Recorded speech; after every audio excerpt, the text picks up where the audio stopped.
অনেকদিন পর নিজেকে নিয়ে কিছু কথা লিখলাম। ধ্বংসের দিকে তাকিয়ে মুচকি হাসি দেওয়া অদ্ভুত মানুষ আমি। হয়তো আমি পাগল, হয়তো অনুভূতির ভিতরে কোনো এক গভীর অতল দুঃখ বাসা বেঁধেছে। তবুও নিজেকে জোর করে হাসাতে শিখে গেছি।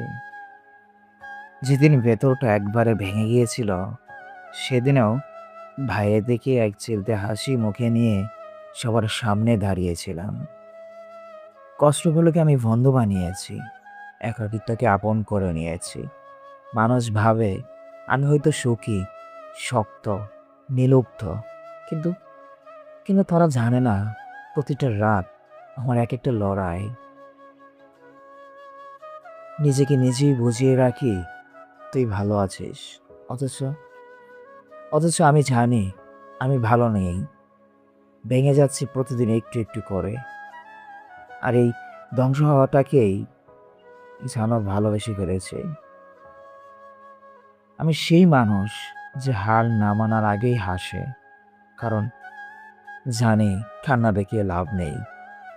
পৃথিবী শুধু শক্তদের মনে রাখে, দুর্বলদের নয়।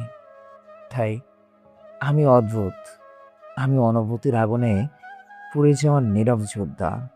আমার জীবনের কোনো সুখের গল্প নয়, এটা নিঃশব্দ বিপ্লব, যেখানে হাসির আড়ালে লুকানো থাকে হাজারো না বলা কথা।